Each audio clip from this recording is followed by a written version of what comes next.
Oke, baik. Assalamualaikum warahmatullahi wabarakatuh. Selamat sore semuanya. Salam sejahtera untuk kita semua.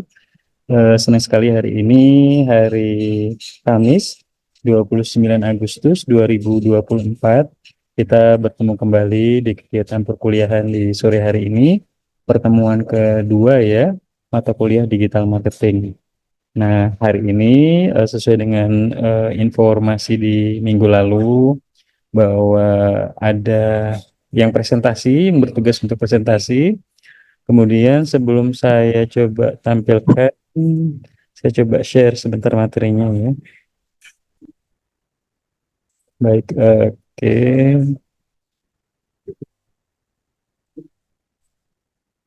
Oke. Materinya sudah terlihat? Oke, sudah terlihat ya. Nah, abang-abang semua, rekan-rekan anggota kelas digital marketing, prodi kewirausahaan. Jadi di hari ini adalah pertemuan kedua mata kuliah digital marketing di 29 Agustus 2024. Nah, di minggu lalu saya sudah memberikan assignment kepada rekan-rekan semua untuk memberikan penjelasan terkait beberapa topik yang dibahas dan diposting di blogspot atau personal blog atau personal website teman-teman ya, dan diupload link tugasnya di Google Sheet. Nah, kalau saya boleh share untuk tugas kemarin itu yang mengirimkan tugas kayaknya almost hampir sekitar 95%, namun masih ada beberapa yang belum mengirimkan tugas ya.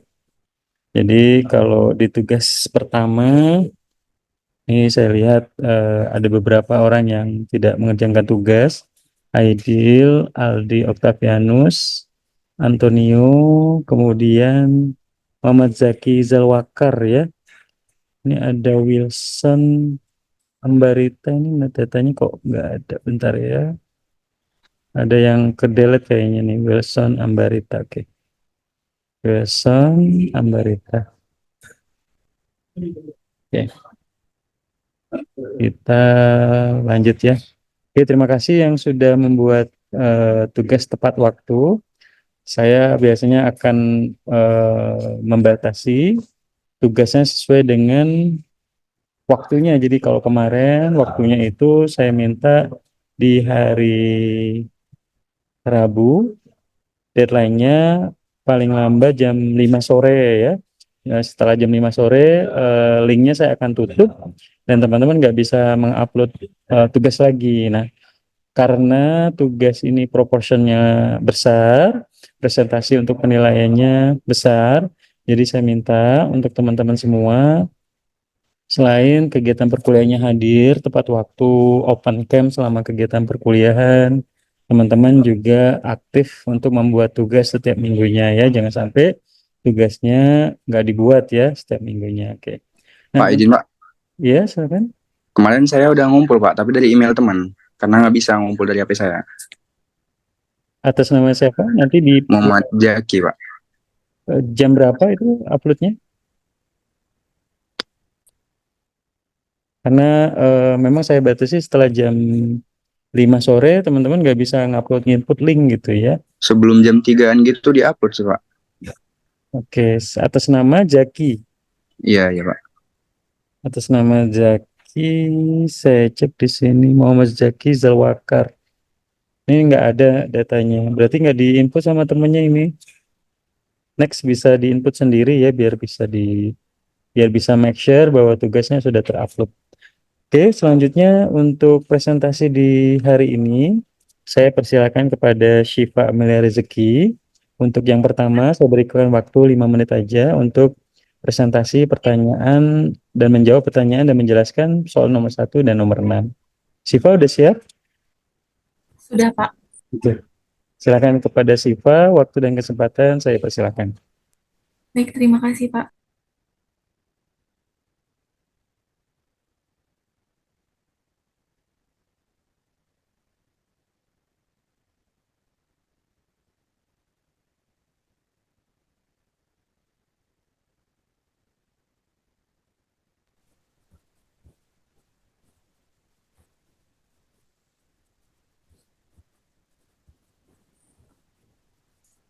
Baik. Assalamualaikum warahmatullahi wabarakatuh dan selamat sore semuanya. Yang saya hormati Bapak Bambang Purnomo selaku dosen pengampu mata kuliah digital marketing dan teman-teman sekalian. Sebelumnya perkenalkan nama saya Syifa Amelia Rejeki. Baik, di sini saya akan mempresentasikan soal 1 sampai 6. Yang pertama, bagaimana perkembangan masyarakat era digital saat ini? Di era digital saat ini sangat dinamis dan kompleks, mencakupi berbagai aspek kehidupan, seperti teknologi digital, terutama media sosial, telah mengubah cara orang berkomunikasi dan berinteraksi. Platform seperti Facebook, Instagram, Twitter, dan lain-lainnya memungkinkan orang untuk terhubung dengan mudah di seluruh dunia.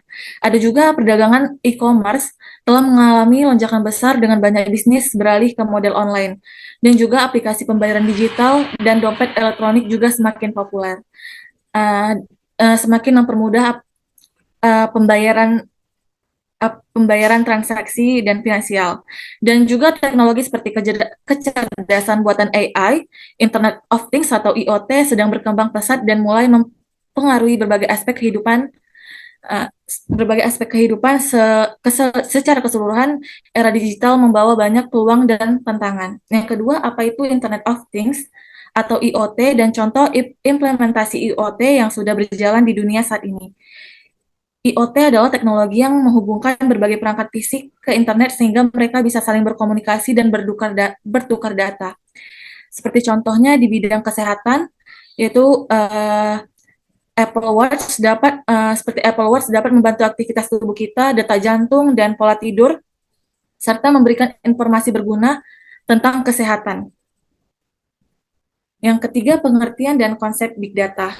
Big Data adalah istilah untuk kumpulan data yang sangat besar dan kompleks yang sulit diolah menggunakan cara-cara tradisional.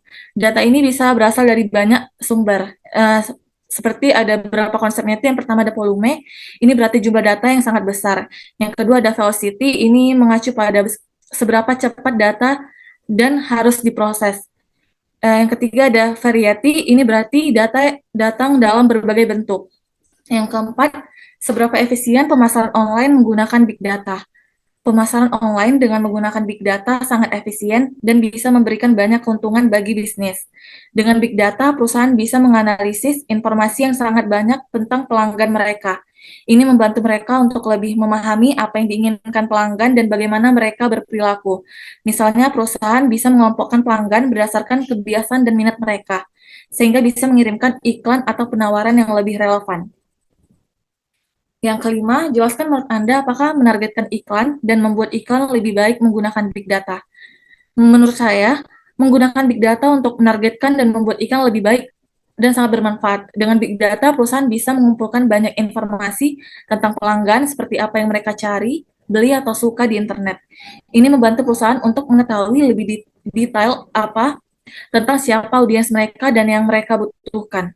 Sebagai contoh, jika data menunjukkan bahwa seorang sering mencari produk tertentu atau mengunjungi situs yang berhubungan dengan topik tertentu, perusahaan bisa menargetkan iklan mereka langsung kepada orang tersebut. Yang keenam, jelaskan konsep pemasaran digital dalam konteks e-commerce. Dalam konteks e-commerce, pemasaran digital berarti menggunakan berbagai alat dan strategi di internet untuk mempromosikan dan menjual produk atau layanan. Tujuan utamanya adalah untuk menarik perhatian calon pembeli, meningkatkan penjualan, dan membangun hubungan dengan pelanggan. Seperti yang pertama itu pemasaran konten, ini berarti membuat berbagai konten yang menarik seperti video atau panduan yang berkaitan dengan produk. Yang kedua ada iklan berbayar. Ini termasuk iklan yang muncul di media sosial, misalnya iklan di Facebook, Google, Instagram, atau lain-lainnya membantu toko online muncul di depan banyak orang yang mungkin tertarik dengan produk mereka.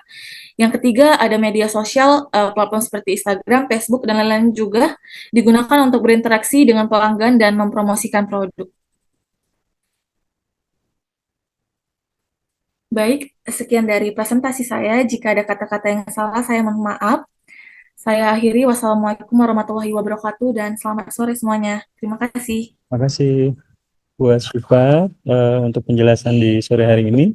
Lanjut, silakan untuk materi berikutnya akan disampaikan oleh rekan kita Diki Hebron Ginting untuk pertanyaan nomor 7 dan 12. Silakan Diki. Diki udah bergabung? Baik Pak, Sudah ya? Sipa tolong bagi ke layar Sipa. Oke, silakan.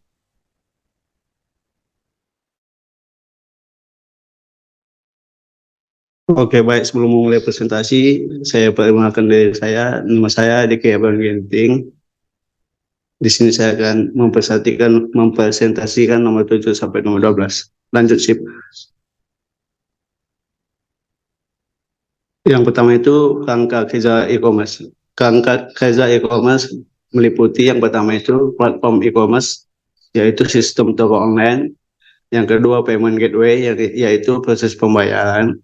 Yang ketiga logistik dan pengiriman, yaitu manajemen pengiriman barang. Yang keempat itu keamanan, yaitu perlindungan data dan transaksi. Yang kelima pengelolaan produk, yaitu inventaris dan detail produk. Yang keenam customer service, yaitu dukungan pelanggan. Dan yang ketujuh itu marketing dan SEO, yaitu strategi promosi dan visibilitas. Lanjut, Cip. Yang kedua itu ada kelebihan dan kekurangan e-commerce. Yang pertama itu kelebihan e-commerce. Yang pertama akses global, menjangkau pelanggan di seluruh dunia. Yang kedua operasi 24/7, toko online buka sepanjang waktu. Yang ketiga itu biaya operasional rendah, yaitu mengurangi biaya fisik dan tenaga kerja.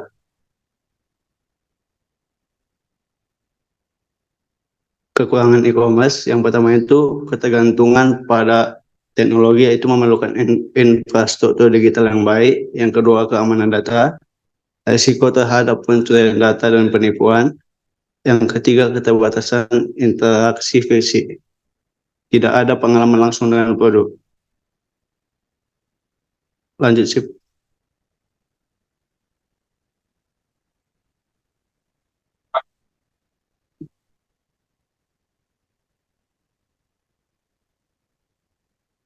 Yang selanjutnya itu ada hambatan dalam e-commerce. Yang pertama itu keamanan, risiko pencurian data dan penipuan.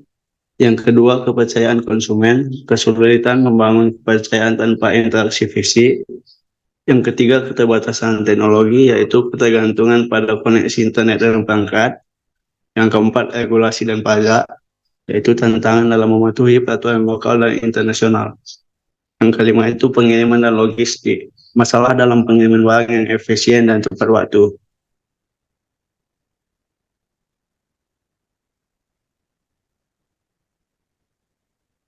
Selanjutnya itu tantangan e-commerce di Indonesia saat ini. Yang pertama infrastruktur logistik, yaitu kesulitan dalam distribusi barang ke daerah terpencil. Yang kedua itu keamanan cyber, yaitu risiko pencurian data dan penipuan online. Yang ketiga regulasi, kepatuhan terhadap peraturan dan pajak yang kompleks. Yang keempat itu ada akses internet, yaitu ketimpangan akses internet di berbagai wilayah. Kelima itu persaingan kompetisi yang ketat dan antara platform e-commerce. Lanjut, Sip.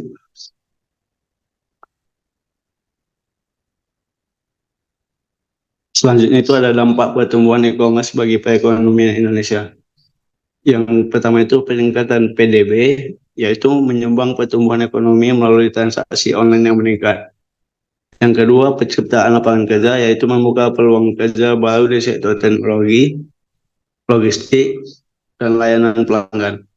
Yang ketiga itu pengembangan UMKM, yaitu memberikan akses pasar yang lebih luas bagi usaha mikro, kecil, dan menengah.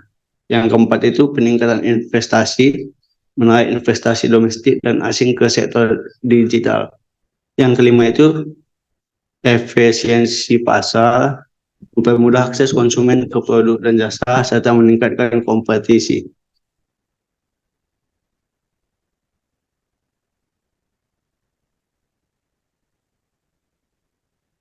Dan yang terakhir itu ada peran pemerintah Indonesia dalam menumbuhkan market e-commerce di Indonesia. Yang pertama itu regulasi, membuat aturan untuk melindungi konsumen dan pelaku usaha. Yang kedua infrastruktur, yaitu meningkatkan akses internet dan infrastruktur logistik. Yang ketiga insentif, memberikan dukungan dan insentif untuk startup dan UMKM. Yang keempat itu pendidikan, yaitu menyediakan pelatihan dan edukasi tentang e-commerce. Dan yang terakhir itu ada keamanan, mengimplementasikan kebijakan untuk melindungi data dan transaksi online. Sekian dari presentasi saya, lebih kurangnya saya meminta maaf. Terima kasih. Oke, terima kasih presentasinya buat rekan kita Diki ya tadi ya. Oke, mungkin bisa di stop share. Oke, terima kasih Syifa. Nah, selama kegiatan perkuliahan, saya minta tolong buat semua anggota kelas open cam ya. Tadi saya sudah note dan ini impact-nya ke nilai ya, karena keaktifan di kelas juga saya nilai dari kefokusan teman-teman di open cam. Ya, jadi saya sudah note tadi. Jadi setiap kegiatan perkuliahan pasti akan saya note mana yang eh, tidak open cam ya, saya catat. Nah, di kelas lain, kelas sebelumnya, di kelas digital di hari Selasa, ada senior teman-teman juga nih yang ngulang mata kuliah yang sama dengan saya, karena sebelumnya malas open cam dan malas buka buat tugas gitu ya. Jadi buat selama kegiatan perkuliahan dengan saya minta semuanya open cam dan fokus yang biasanya yang dalam perjalanan minta tolong fokus dulu, bisa berhenti, bisa fokus selama 1 jam ini sehingga kegiatan perkuliahan kita bisa lancar karena kita jarak jauh. Jadi semua mahasiswa wajib bisa berinteraksi dan fokus dengan kegiatan perkuliahan ini ya. Oke. Baik, terima kasih untuk Syifa, Diki tadi yang sudah berkenan untuk presentasi di tugas ini. Yang kebagian presentasi dan jawabannya juga relevan, juga saya akan berikan nilai plus untuk tugas presentasi di hari ini. Nah, untuk di minggu depan juga nanti kita lihat siapa yang akan bertugas ya. Nah, selanjutnya rekan-rekan semua di pertemuan kedua hari ini saya akan coba menjelaskan kepada anggota kelas semua terkait era masyarakat era digital. Juga sebelum masuk ke topik, mungkin teman-teman tadi sudah saya informasikan di WA Group untuk absensi karena di akhir kalau misalnya absensi satu persatu ada 60-70 mahasiswa kan cukup banyak. Jadi saya berikan form absensi. Nanti saya tutup formnya di sekitar jam 16.15 lah mungkin ya saya tutup sehingga teman-teman yang kegiatan perkuliahan hari ini bisa absen ngisi form yang data tadi sehingga bisa saya rekap untuk kehadirannya ya. Jadi nggak perlu saya mention satu-satu, teman-teman bisa barcode yang sudah saya berikan atau klik link Google Form yang sudah saya buat. Nah, untuk selanjutnya di topik di hari ini saya coba izin menjelaskan dan sharing kepada rekan-rekan semua terkait topik hari ini yaitu masyarakat era digital, kemudian Internet of Things yang sebagian tadi sudah dijelaskan oleh rekan kita Diki dan Syifa. Kemudian ada juga pengertian mengenai konsep big data, efisiensi dalam pemasaran online, dan juga membuat iklan lebih efektif dan menggunakan big data seperti itu. Nah, jadi rekan-rekan semua di era disruption saat ini, di era digital saat ini, kita melihat bahwa semua orang terkoneksi dengan internet, termasuk kita saat ini, kita mengikuti kegiatan perkuliahan secara daring, secara online, di mana saya berada di kota Bengkulu, ada yang dari di rumah di Jambi, ada yang di kos-kosan, ada yang di kampus ya, ada yang di kampus Universitas Negeri Medan, ya, ada yang di rumah juga. Nah, artinya dengan adanya internet ini, pola-pola yang sebelumnya kita harus bertatap muka, kita bisa belajar lewat menggunakan internet. Jadi memudahkan kita dari mana saja untuk terhubung dan terkoneksi seperti itu. Nah, kita lihat bahwa pengguna Facebook saat ini lebih ya dari 1,3 miliar ya. Kemudian YouTube, kemudian Instagram, Twitter, Tinder ya, TikTok ya, dan lain-lain sebagainya yang tentunya ini mengubah pola kehidupan kita.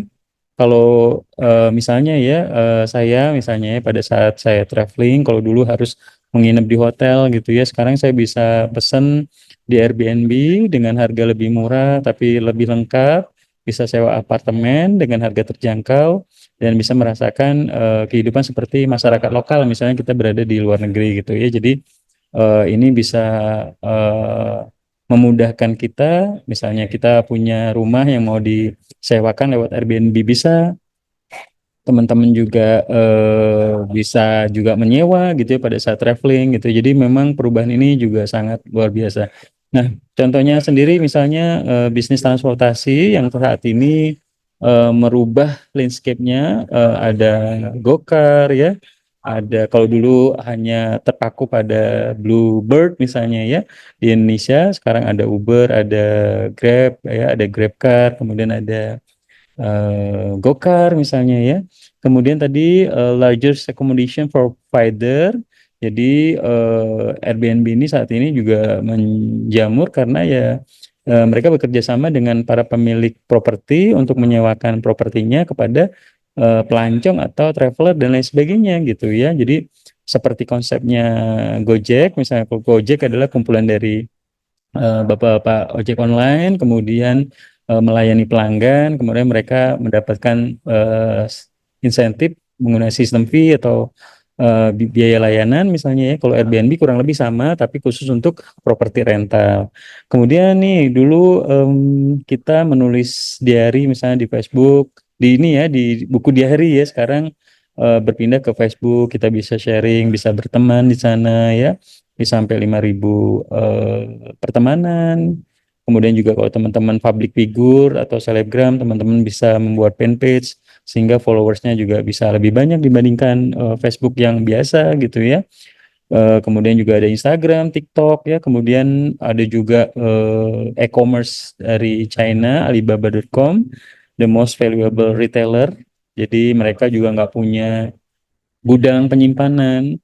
Jadi Alibaba menyiapkan platform, kemudian para penjual bergabung, kemudian menjual ke end user ya, kemudian menjadikan mereka raksasa e-commerce dari Cina seperti itu. Kemudian selanjutnya di era disruption saat ini sebenarnya dari kemarin di minggu kemarin saya selalu menjelaskan era disruption era. Sebenarnya disruption era itu apa sih gitu ya. Jadi disruption era adalah suatu inovasi, jadi inovasi yang akan menggantikan seluruh sistem yang lama dengan cara-cara yang baru ya. Misalnya sebelumnya kita kalau misalnya mau pesan hotel gitu ya harus telepon gitu ya. Kalau sekarang dengan aplikasi di Traveloka atau di tiket.com kita mau pesan hotel dimanapun ya kita bisa pesan malah ada promo misalnya ya sehingga merubah cara-cara yang lama sekarang dengan menggunakan digital lewat aplikasi. Nah, disruption ini bisa berpotensi untuk menggantikan pola-pola kerja yang lama ya pemain-pemain lama. Orang-orang yang tidak, misalnya kemarin pelajaran kita ambil dari ini ya dari BlackBerry ataupun dari Kodak, kita melihat bahwa mereka tidak melakukan transformasi ke era digital sehingga mereka ditinggalkan pelanggan yang saat ini tentunya touch up dengan konektivitas dengan internet seperti itu karena lebih efisien dan lebih bermanfaat. Nah, kemudian ini contohnya ya, teman-teman bisa lihat Kodak ya. Kodak dikalahkan dengan kamera-kamera mirrorless, kamera digital ya. Bahkan juga smartphone ini salah satu juga menghancurkan bisnis Kodak karena dengan kita memfoto lewat smartphone, kita langsung bisa mempost di sosial media, bisa status WA, Instagram atau di Reels dan lain sebagainya sehingga memudahkan ya. Jadi Kodak ketinggalan ya gara-gara tidak bertransformasi ke seperti kamera digital saat ini seperti DSLR gitu ya. Kemudian Blockbuster ya, Blockbuster dulu ada 60.000 pekerja ya, valuasi nilainya 5 miliar US dollar ya. Kemudian bangkrut salah satunya karena dikalahkan oleh eh, perusahaan-perusahaan eh, Netflix ya seperti Netflix, Viu, Disney Hotstar misalnya ya, Maxstream dan lain sebagainya yang memang membuat orang semakin malas untuk nonton ke bioskop misalnya ya, apalagi pada saat zaman COVID. Sebentar ya.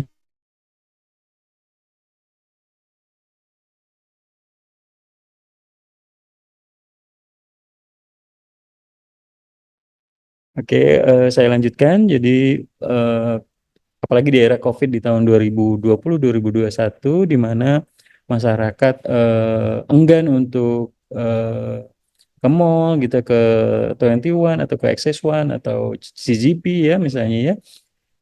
Sehingga perusahaan Netflix misalnya ya, perusahaan yang berbasis internet, orang nonton dari rumah ya, bisa dari TV smart TV, dari iPad, dari tablet ya, dari handphone.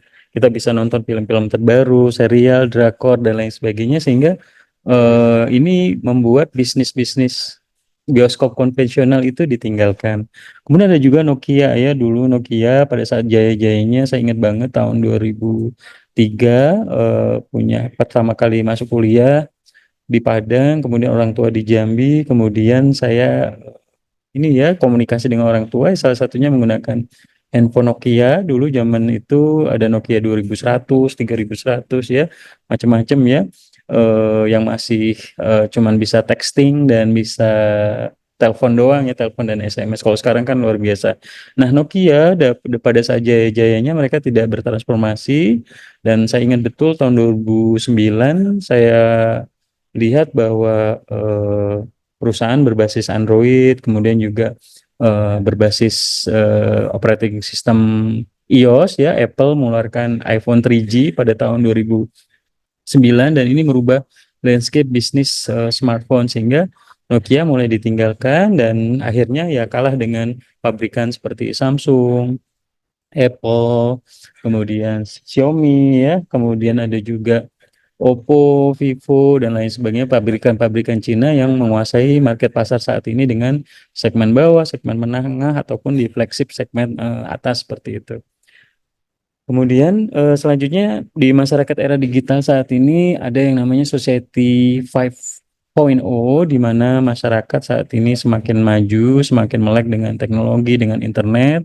Kalau dulu, kalau di sebelah kiri kita lihat bahwa perkembangan manusia ya, misalnya dari berburu, kemudian di tahun 13 ribuan bertani ya, agraria seperti itu. Kemudian di era tahun 1800-an itu ada penemuan mesin uap ya, lokomotif. Kemudian di abad 20 ya, itu penemuan komputer ya, mulai information and technology itu digunakan untuk kehidupan sehari-hari. Kemudian sekarang di era abad 21, di era masyarakat Society 5.0, di mana masyarakatnya seperti rekan-rekan saat ini, yang smart society, semua terkoneksi ya, netizen, koneksi dengan internet, kita bisa mencari informasi, membuat tugas, belajar dari internet, seperti saat ini yang kita lakukan. Kita bisa mencari jawaban tugas soal-soal yang saya berikan, misalnya di ChatGPT, di Google ya, kemudian teman-teman bisa post, bisa share materinya, sehingga materinya juga bisa diakses oleh orang lain pada saat mendapatkan soal yang sama gitu ya. Jadi ini sangat memudahkan buat rekan-rekan untuk bisa menjawab, mencari informasi, belajar dari mana saja dan kapan aja ya, asalkan terkoneksi dengan internet. Begitu juga kehidupan ya, masyarakat saat ini dengan mudah belanja online lewat Shopee, lewat Tokopedia. Kita bisa dengan mudah misalnya ya menjadi pebisnis lewat internet, menjadi dropshipper, menjadi eksportir, ataupun kita jualan lewat online, lewat mitra ojek online, delivery ya, Gojek, Grab, Maxim, dan lain sebagainya. Nah, kemudian masyarakat era digital ini menjadi latar belakang kenapa kita penting untuk mempelajari digital marketing, bahwa adanya level intensitas informasi yang tinggi. Jadi kebutuhan informasi ya, masyarakat saat ini butuh konektivitas, komunikasi. Jadi saat ini internet, smartphone itu somehow menjadi kebutuhan utama masyarakat, karena masyarakat selain sandang pangan papan, mereka akan membutuhkan kebutuhan internet dan komunikasi untuk berkomunikasi, bisa telepon, bisa SMS, bisa WA, dan lain sebagainya gitu. Kemudian penggunaan teknologi informasi untuk kegiatan sosial, pengajaran, dan bisnis, serta kegiatan lainnya seperti saat ini kita mempelajari mata kuliah digital marketing dari mana aja, ada yang dari Medan, dari Jambi, ataupun dari Bengkulu, saya sendiri seperti itu.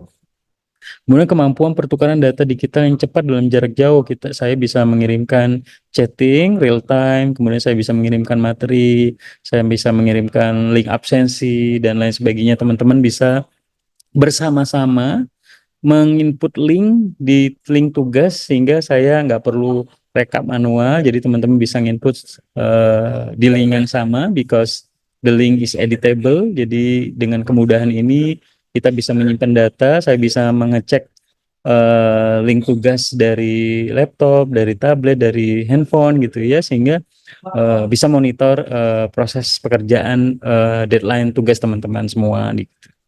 Nah, ini salah satu eh, hal yang saat ini menjadi sangat seksi, yaitu Internet of Things. Jadi mungkin di tahun 2017 atau 2018 saat saya berada di Korea, saya di Bandara Incheon International Airport, itu saya ketemu robot airport, welcoming robot ya. Jadi dia menyapa ya, dia bisa pilihannya bisa menggunakan bahasa Inggris ya.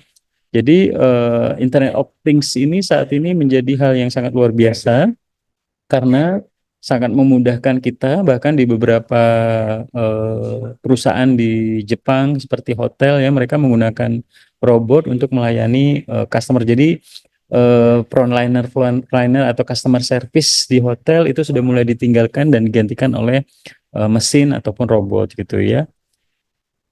Nah, kemudian Internet of Things ini membuat memudah kehidupan manusia. Jadi setiap hari kita terkoneksi dengan internet. Kita kayak contohnya saya misalnya ya, saya bisa mematikan lampu di rumah Jambi dengan menggunakan aplikasi Bardi di handphone saya karena konektivitas untuk di sana sudah saya sambungkan dengan internet. IndiHome, kemudian saya konekin dengan colokan lampu, sehingga pada saat otomatis saya bisa setting jam 6 sore lampunya hidup, jam 5 subuh mati gitu ya. Ataupun saya bisa mematikan lampunya dari jarak jauh gitu ya. Jadi konektivitas Internet of Things ini sangat luar biasa. Next step-nya ya muncul juga ada artificial intelligence atau AI ya. Kemudian ada juga IoT di pertanian ya, misalnya masyarakat maju misalnya saat ini bertani tidak lagi bertani dengan pola model yang lama, mereka bisa memupuk dengan metode modern dengan penggunaan Internet of Things ya. Mesin-mesinnya menggunakan drone misalnya yang bisa terkoneksi sehingga bisa memudahkan masyarakat petani untuk bisa menanam padi misalnya ya, memupuk dan lain sebagainya. Kemudian embed system ya, terkonektivitas dengan smartphone seperti yang tadi saya jelaskan di Bardi Connection misalnya, wireless connection, kemudian vehicle asset pet monitoring controlling ya. Jadi juga kita bisa melihat hewan peliharaan kita di rumah misalnya lewat CCTV gitu ya. Saya sangat terbantu dengan Internet of Things ini, salah satunya adalah CCTV ya. Saya bisa ngelihat CCTV di rumah, di tempat usaha ataupun di rumah di Jambi misalnya ya, sehingga saya bisa ngelihat apa yang terjadi di sana di real time gitu ya. Smart home ya, smart home saat ini teman-teman kalau pada saat rumah yang saat ini yang bagus, yang canggih ya, bisa pada saat kita mau masuk rumah kita bisa dengan handphone, pagarnya kebuka ya. Kemudian kita dengan menggunakan misalnya ini ya aplikasi Siri misalnya atau Google Home misalnya, kita bisa menghidupkan AC ataupun menghidupkan eh, lampu dengan suara ya, perintah suara. Kemudian ada juga smart retail ya. Kalau di Amerika beberapa retailer Amazon misalnya, orang nggak lagi belanja dilayani oleh customer service, tapi mereka sudah langsung mengambil barang, kemudian keluar pintu dari Amazon, otomatis langsung kartu kredit atau uangnya langsung dipotong. Artinya ini sangat membantu sekali, khususnya di perusahaan-perusahaan atau di negara-negara maju di mana biaya tenaga kerja sangat mahal, sehingga cost untuk yang dikeluarkan itu bisa ditekan lewat penggunaan optimalisasi Internet of Things seperti itu. Nah, contoh penerapan Internet of Things, contohnya seperti misalnya GPS tracking ya. Misalnya kita bisa mencek, misalnya nih banyakkan perusahaan-perusahaan rental mobil misalnya ya, menanamkan GPS tracking. Jadi si owner perusahaan properti rental itu bisa tahu nih mobil ini dibawa kemana gitu ya, bisa dicek itu dengan adanya alat GPS tracking. Jadi ditanamkan SIM card di sana, diinstal aplikasi yang berhubungan dengan Maps, ya, jadi bisa tahu posisi titik mobil tersebut berada seperti itu. Kemudian juga ada Google Assistant, ya, misalnya tadi saya jelaskan Google Home misalnya, ya, kita bisa menghidupkan lampu dengan perintah Google Voice Assistant misalnya seperti itu. Kemudian mungkin yang sehari-hari yang sering kita temui pada saat mungkin teman-teman weekend belanja di Sun Plaza, ya, atau misalnya teman-teman belanja di WTC Batanghari atau di Jamtos misalnya. Teman-teman belanja dengan payment ini, ya, digital payment, atau teman-teman menggunakan pembayaran lewat kartu, ya, cashless payment. Teman-teman tinggal gesek dan tahu di bawah di mesin edisi itu ada SIM card gitu, ya, jadi terkoneksi. Jadi pada saat ada pelanggan yang membayar langsung masuk ke servernya BCA ataupun BNI sehingga uang pelanggan tersebut langsung kepotong. Jadi inilah salah satu kemudahan yang bisa kita nikmati hingga saat ini, bahwa konektivitas itu sangat penting sekali terhadap penerapan dari Internet of Things. Nah, ini contohnya juga Bardi nih. Di sebelah kanan slide saya, bahwa ini yang saya sangat-sangat benar terbantu. Saya bisa bisa ngecek CCTV lewat aplikasi Bardi. Saya bisa menghidupkan dan mematikan kamera lewat aplikasi Bardi gitu, ya. Ataupun saya bisa mematikan lampu otomatis dan lain sebagainya. Nah, sebenarnya Big Data itu apa sih? Tadi kita bahas Internet of Things. Nah, next step-nya kita bahas sebenarnya Big Data itu apa sih? Nah, Big Data itu adalah sebuah istilah yang merefer pada teknologi dan teknik untuk memproses atau menganalisa data yang besar, terstruktur, dan tidak terstruktur, ya. Jadi semua data yang ada itu bisa menjadi informasi yang penting untuk bisa menyajikan informasi bagi orang-orang yang berkepentingan terhadap data tersebut. Contohnya, ya, contohnya sederhana. Mungkin teman-teman sering, ya, buka Shopee atau buka Tokopedia, ya. Misalnya Siva tadi, ya, Siva lagi pengen cari laptop atau cari sepatu deh. Ketika Siva semakin sering membuka aplikasi Tokopedia atau e-commerce atau Shopee gitu, ya, mengenai laptop yang pengen dicari, itu nanti pada saat Siva browsing di browser Google Chrome ataupun di Safari, ya, itu nanti tiba-tiba muncul ada iklan. Nah, itu adalah salah satu strategi big data yang bisa digunakan untuk mengiklankan, ya, ke orang yang tepat berdasarkan browser history, ya, seperti itu. Nah, sejarah big data ini, teman-teman, banyak sekali sekarang perusahaan-perusahaan yang berbasis big data sehingga menjadi perusahaan raksasa, ya. Google, kemudian Wikipedia, Gmail ini termasuk Google, YouTube, ya, Twitter, Facebook, ya, iPhone, Android, Foursquare, ada sekarang udah banyak lagi media sosial lainnya yang tentunya menjadi perusahaan raksasa. Jadi yang seperti seminggu yang lalu saya jelaskan, jadi perusahaan-perusahaan yang berbasis big data saat ini mulai mengalahkan perusahaan-perusahaan yang berbasis sumber daya alam atau natural resources, ya. Jadi perusahaan-perusahaan yang berbasis teknologi internet itu sekarang memiliki kapitalisasi pasar yang besar, nilai yang besar, karena mereka bisa memiliki data, ya. Data adalah kunci saat ini seperti itu. Nah, kenapa sih pentingnya big data, ya? Big data ini diukur dari volume. Jadi misalnya teman-teman, kenapa perusahaan-perusahaan startup saat ini membakar uang, misalnya, ya, promo, misalnya orang yang baru pertama kali login misalnya mendapatkan promo gede-gedean, ya, karena mereka ingin mendapatkan pelanggan sebanyak-banyaknya, karena salah satu scoring suatu startup itu besar adalah, ya, semakin banyak yang menggunakan berarti nilai perusahaan startup itu akan besar gitu, ya. Velocity, ya, kecepatan data itu digerakkan, variety data-datanya banyak dan heterogen, ya.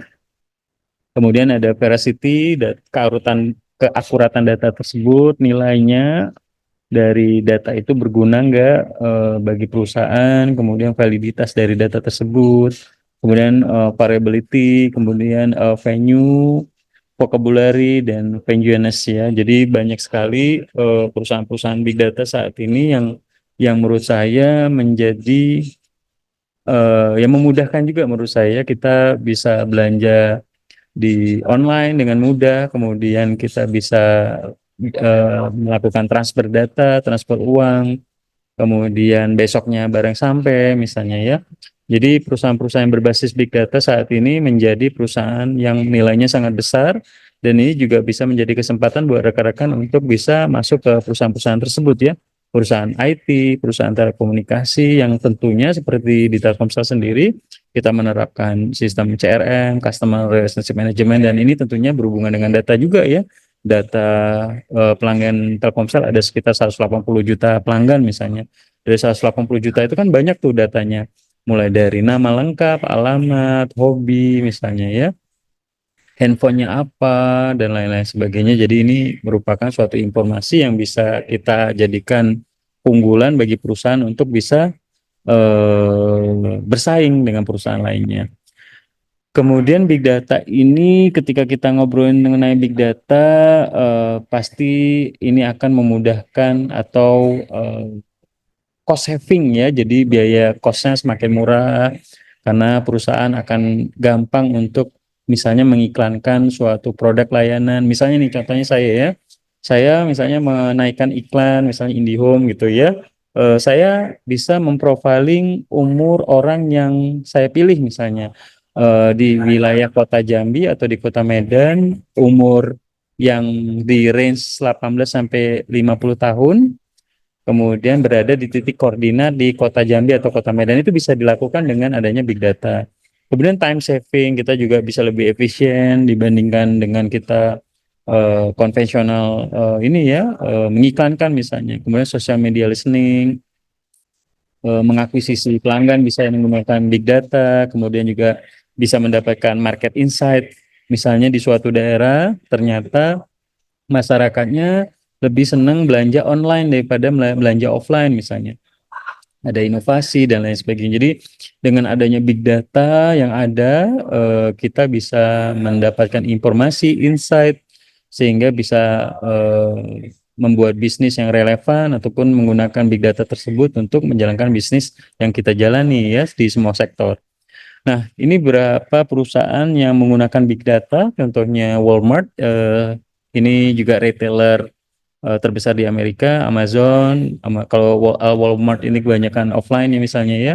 Kalau Amazon menggunakan online ya, Facebook, kemudian General Electric ya, perusahaan otomotif, kemudian juga Netflix, Starbucks, American Express, AT&T, Uber, IBM ya, termasuk juga perusahaan-perusahaan telekomunikasi di Indonesia, startup perusahaan-perusahaan yang berbasis di internet misalnya e-commerce ya, Gojek, Grab, Uber, dan lain sebagainya.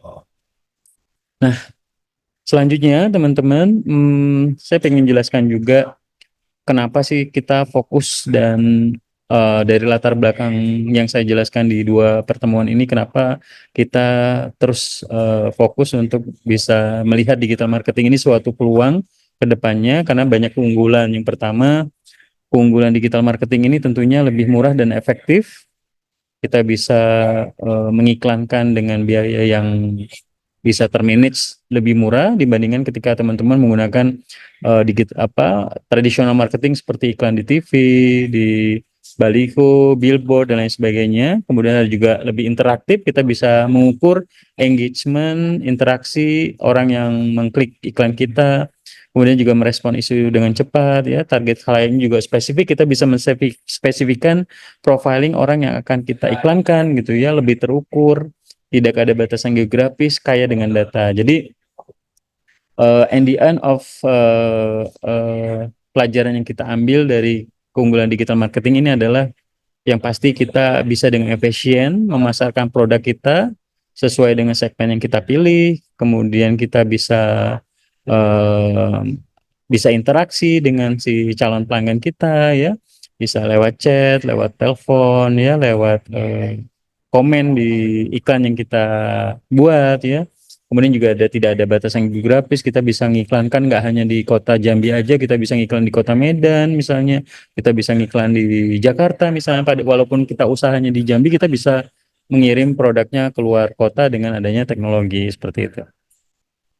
Nah, keunggulan digital marketing lainnya adalah ya pasti lebih hemat biaya promosi ya, pasti yang seperti saya jelaskan tadi, menjangkau lebih banyak audiens yang akan kita bisa capai ya, lebih mudah untuk berinteraksi dengan audiens. Ya tentu ya, kita pada saat orang mau dengan iklan yang kita pilih, kita bisa chat dengan tim marketing kita misalnya ya, sehingga kita bisa berinteraksi dengan pelanggan dan pelanggan juga akan mendapatkan informasi dengan akurat.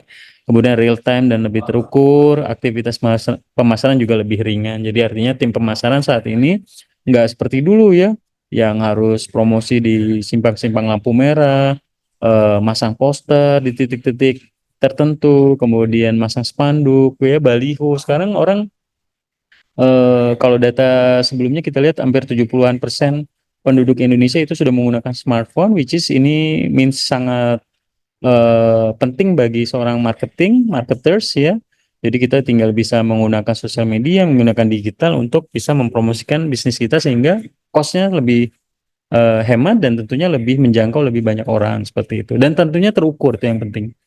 Karena kita kalau misalnya iklan di TV kita nggak tahu berapa yang nonton TV kita, tapi kalau misalnya kita mengiklan di digital marketing kita bisa tahu nih iklan kita menjangkau berapa orang yang mengklik iklan kita, berapa awareness, engagement dan lain sebagainya ya. Nah, kemudian rekan-rekan semua di era disruption saat ini ternyata ada juga nih banyak pekerjaan yang akan hilang ya, contohnya food preparation and service ya, sudah digantikan dengan robot ya misalnya ya. Pramusaji saat ini sudah mulai digantikan misalnya ya, orang pesan makanan lewat online atau datang ke suatu restoran tinggal men-barcode menu di meja kemudian tiba-tiba makanan datang gitu ya. Kemudian office and administrasi support itu digantikan dengan digital, kemudian transportation and service, kemudian sales and yang berhubungan dengan tim sales sudah mulai digantikan karena orang bisa belanja lewat digital, lewat online, lewat e-commerce, lewat website misalnya. Kemudian social media manager, kemudian non-automatic manufacture production ya, construction, extraction, traditional farming, fishing ya.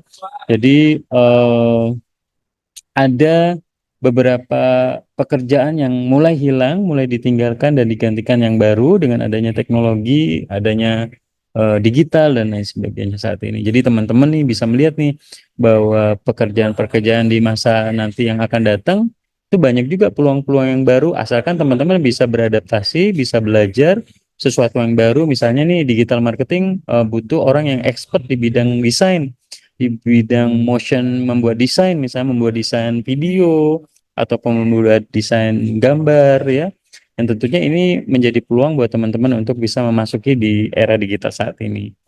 Nah, kemudian era digital juga banyak nih pegawai bank dipangkas ya. Kalau di 2016 sampai 2018 dari infografis ini bisa kita lihat nih bahwa dari 2014 ada 241.000 jumlah karyawan 9 bank besar di Indonesia, ternyata di 2018 berkurang jadi 224.000, semakin sedikit karena sudah dimulai digantikan dengan dengan ATM, dengan mobile banking, dengan internet banking, di mana masyarakat sudah mulai melek teknologi seperti itu.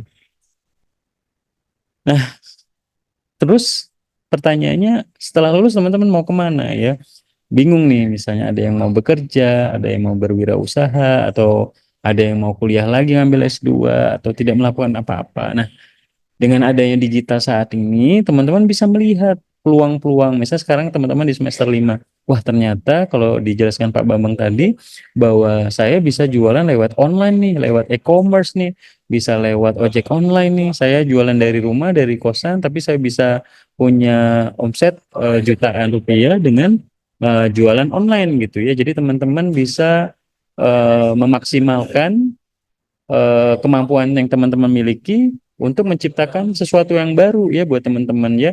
Jadi pekerjaan itu nggak hanya formal bekerja di kantor ya, jadi pegawai negeri sipil atau pegawai BUMN dan lain sebagainya. Teman-teman bisa menjadi digital content creator, bisa menjadi dropshipper, bisa menjadi jualan di e-commerce dan lain sebagainya, tentunya bisa mengoptimalkan kemampuan yang teman-teman miliki seperti itu.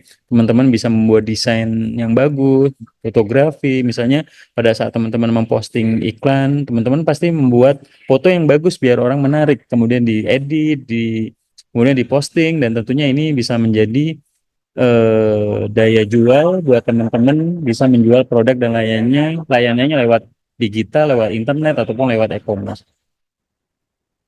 Oke, saya pikir cukup untuk materinya. Buat teman-teman yang akan bertanya, saya persilahkan. Di minggu depan saya akan memberikan tugas buat rekan-rekan. Jadi tugas kedua mata kuliah digital marketing, prodi kewirausahaan. Jadi yang pertama yang pengen saya teman-teman buat adalah buatlah iklan ukuran sosial media ya, 500 kali 500 atau 1000 kali 1000 terserah. Yang pasti ukurannya sosial media itu biasanya persegi Instagram. Kemudian di situ teman-teman coba belajar untuk membuat, teman-teman diasumsikan sebagai seorang digital marketer tim di perusahaan PT BTN Cabang Jambi. Anda diminta untuk membuat desain lowongan pekerjaan posisi teller. Jadi nanti judulnya PT BTN Cabang Jambi membutuhkan karyawan baru posisi teller. Isi konten, desain lamaran ditunjukkan kemana, posisi logo Bank BTN, deadline persyaratan diserahkan kepada Anda untuk membuat. Jadi saya memberikan kebebasan buat teman-teman untuk membuat desain konten yang semenarik mungkin berdasarkan kemampuan teman-teman ya, mau menggunakan Canva, mau menggunakan Photoshop atau Corel Draw atau Illustrator, silahkan. Jadi teman-teman mulai belajar untuk ini ya, bagaimana membuat desain yang menarik gitu ya. Kalau misalnya Pak saya nggak bisa desain, oh, teman-teman punya Canva mudah banget, teman-teman gratis. Dan teman-teman bisa membuat, mencari template-template, tinggal mengganti materinya, tinggal menambahkan logonya, sehingga menjadi desain yang menarik. Jadi teman-teman harus mulai melek nih bagaimana menjadi seorang desainer, seorang content creator gitu ya. Kemudian yang kedua, teman-teman ini adalah diasumsikan sebagai seorang digital marketing team di PT Surya Aneka Roti. Ditugaskan oleh atasan untuk membuat desain produk biskuit baru namanya roti kita rasa coklat strawberry, harganya 10.000. Jadi gunakan kemampuan teman-teman untuk membuat desain brosur atau flyer untuk mengenalkan produk roti tersebut. Mau dimasukkan pemesanan di mana, misalnya nomor handphone kontak atau Instagram media sosialnya dan lain sebagainya, dibuat sekreatif mungkin ya, sehingga teman-teman punya sense of design, sense of creativity dalam menjual suatu produk dan layanan lewat digital, lewat desain yang dibuat seperti itu. Nah, ini jangan lupa tugasnya disubmit, link tugasnya, link tugas desain lowongan kerja dan link desain brosur ya, brosur iklan biskuit roti kita rasa coklat strawberry ini teman-teman posting di blognya, kemudian diisi link tugasnya paling lambat di Rabu depan 4 September jam 5 sore ya, gunakan kreativitasnya. Jadi teman-teman bisa gunakan Canva nih, bisa bisa cari template-nya. Jadi teman-teman bisa atur atau menggunakan Photopea ataupun teman-teman bisa menggunakan aplikasi desain lainnya yang mungkin teman-teman bisa kuasai. Kalau belum ya menggunakan desain-desain yang teman-teman bisa pelajari ya, yang bisa pelajari cepat ya mungkin Canva dan lain sebagainya. Jadi mohon untuk bisa belajar, even we are not from IT ataupun jurusan desain dan komunikasi ya, tapi teman-teman karena berhubungan dengan digital, dengan prodi digital, teman-teman harus mulai ya mau dan berkeinginan untuk menuju ke sana ya. Paling enggak teman-teman punya sense untuk membuat konten yang menarik, karena ya biasanya ketika kita menjadi seorang digital kreator ya, kita harus punya desain yang menarik, yang bagus, sehingga iklan atau materi yang kita buat itu bisa menarik orang untuk dibaca ataupun dilihat ya, seperti itu. Oke, saya pikir cukup. Ada yang mau ditanyakan sebelum saya tutup untuk di sore hari ini? Tugasnya juga sudah saya share, link absensi juga saya sudah share. Saya tutup jam 18.15. Jadi nanti setelah ini teman-teman bisa absen dulu. Nanti akan masuk ke data saya siapa aja yang absen di kelas di sore hari ini. Sebelum saya tutup, mungkin ada yang mau ditanya terkait kegiatan perkuliahan kita di sore hari ini, rekan-rekan. Oke, baik. Tidak ada, Pak. Boleh silakan Safitri Mahesari ya. Tidak ada, Pak, maksudnya. Oh, tidak ada, baik. Baik, teman-teman, saya pikir teman-teman bisa belajar banyak di internet.